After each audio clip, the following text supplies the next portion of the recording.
Assalamualaikum warahmatullahi wabarakatuh. Bertemu kembali di Aceh Gallery, channel khusus sejarah Aceh.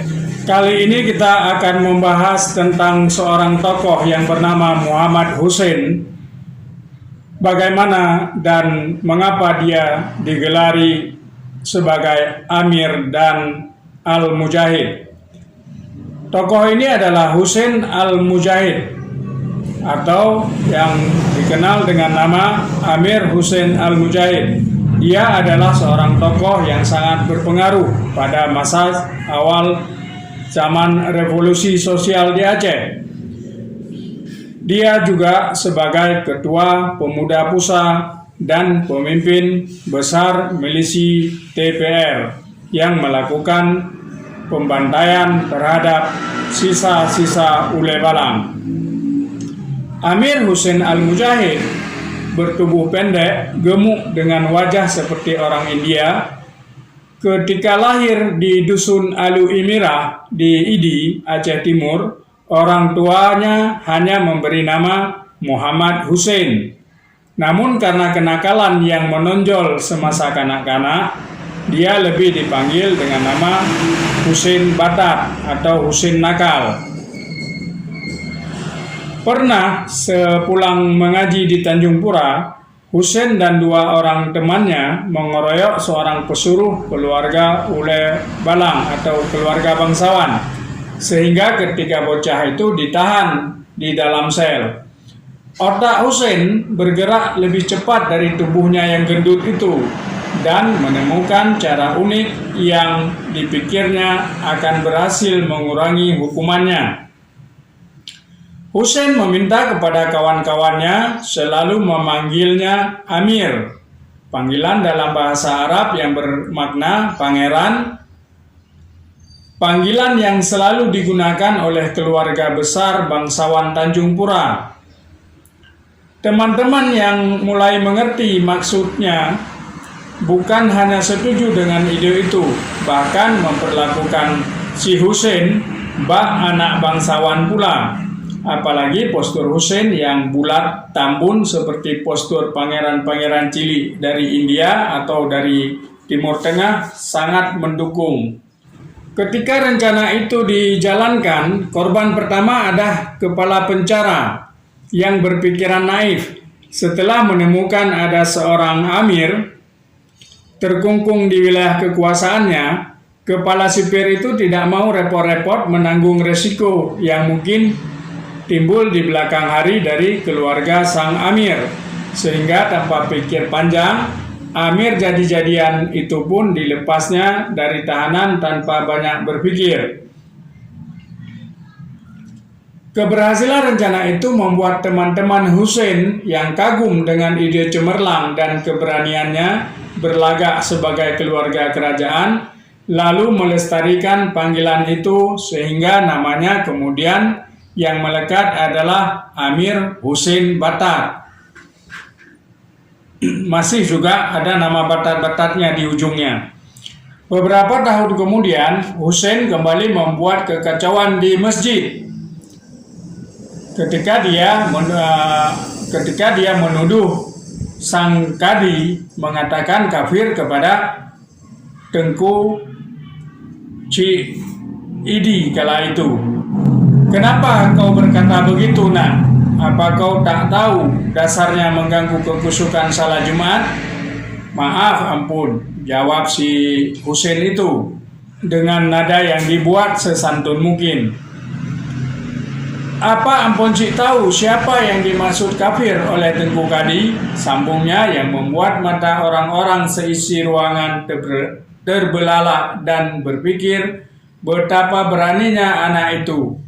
Sang pengkhotbah bahkan sampai-sampai harus membetulkan posisi duduknya berkali-kali. Apa maksudmu, Amir Hussein?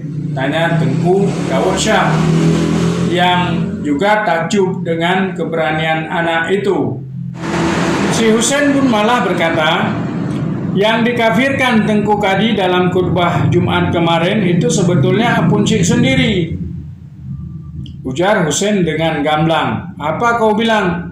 Sang pengkhotbah loncat dari tempat duduknya dan menunjuk-nunjuk wajah Husein dengan amarah yang begitu memuncak sehingga tangannya bergetar tak bisa ditahan. "Sekarang kau memfitnahku pula di depan Ampun Cik. Dasar anak tak tahu adat, masih kecil kau, sudah lebih tajam dari sembilu lidahmu. Anak ini berdusta Ampun. Apa maksudmu aku dikafirkan?" Tanyanya sambil berusaha menjaga nada kalimatnya agar terdengar tenang dan bijaksana. "Sekarang saya tanya kepada Tengku Kadi, orang-orang seperti apa yang Tengku kafirkan dalam khutbah kemarin?" tanya Husein tanpa takut menatap wajah sang pengkhotbah. "Orang-orang yang memakai baju seperti orang barat, celana panjang, dasi dan gaya pakaian orang-orang kafir lainnya," jelas Tengku Kadi.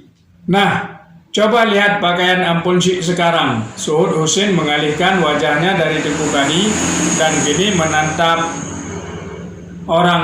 orang seisi ruangan.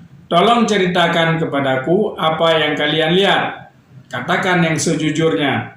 Wajah Tengku Kadi pun langsung merah menyala seperti bara api. "Bukan itu maksudku." Kata-katanya tak tuntas karena Tengku Daud Shah langsung menatapnya dengan tajam. "Kalau begitu, lepaskan anak ini. Dia tidak bersalah." Sejak kejadian itu, si Husein mendapat julukan baru dari para saksi mata yang melihat kejadian itu, sehingga Al-Mujahid, orang yang berani berjuang, sebuah julukan yang menggugurkan nama Batak sebelumnya, sehingga warga Idi kemudian lebih mengenal sebagai Amir Husein Al-Mujahid. Meskipun ilmu agamanya tidak terlalu dalam, tetapi kecepatannya berpikir dan mengarah cara berpikir orang lain agar sesuai dengan apa yang dia kehendaki membuat pendapat orang-orang yang harus beradu pendapat dengannya terbagi dalam dua golongan. Mereka yang malu atau tidak puas kalah berdebat tanpa ragu menyebut Husein sebagai orang sinting, sedangkan mereka yang menikmati aksi-aksinya dalam membantai cara berpikir lawan dengan cara yang unik itu beramai-ramai menggelari lelaki tambun ini dengan sebutan Abu Nawas dari Idi. Sampai-sampai beredar sebuah kisah, jika kepada Amir Husein Al-Mujahid dihidangkan sebutir kelapa terbuka, maka yang dilihatnya bukanlah sabut atau daging kelapa. Yang dilihatnya adalah minyak kelapa yang masih mentah belum diolah. Lama-kelamaan, nama panggilan yang disematkan kepada Abu Nawas dari Idi ini pun hanya satu kata saja, yaitu Al-Mujahid. Dengan nalar dan kemampuan yang sangat tajam seperti itu, apalagi kini ditambah dengan bantuan Nurdin Sufi, teman sependidikan Hasan Saleh di Sekolah Perwira Janggun Luxmawe, sebagai kepala staf DPR serta beratus-ratus anggota yang siap menjalankan segala perintahnya, tak sulit bagi Al-Mujahid untuk menguasai Kutaraja setelah sebelumnya memperdayai Residen Tengkunya Arif dan Tuanku Mahmud yang digadang-gadangkan sebagai pelanjut zaman keemasan Aceh masa lampau. Keberanian Al-Mujahid mengubah susunan personelia pemerintah Aceh ini menimbulkan spekulasi dari dua kelompok berbeda. Kelompok pertama yang pro status quo, yakni Presiden Soekarno, tidak akan setuju dengan langkah Al-Mujahid yang dilakukan tanpa dulu berkonsultasi dengan Jakarta. Sedangkan kelompok kedua berpendapat Jakarta tidak bakal ikut campur terlalu jauh dalam urusan seperti itu, karena pusat sendiri masih banyak hal lain yang harus mereka selesaikan dengan cepat. Ternyata dugaan kedua kelompok sama-sama keliru. Bung Karno sebagai Panglima Angkatan Bersenjata malah menganugerahkan Al-Mujahid dengan pangkat baru, Mayor Jenderal Tituler, yang disambut gegap gempita oleh keluarga besar TPR dan sikap diam 1000 bahasa dari kelompok Ule Balang. Demikian kisah Al-Mujahid, bagaimana ia mendapat gelar dari Husein Batat menjadi Amir Husein Al-Mujahid. Ini dinukilkan dari sebuah novel yang berjudul Napoleon dari Tanah Rencong. Sekian, Assalamualaikum warahmatullahi wabarakatuh.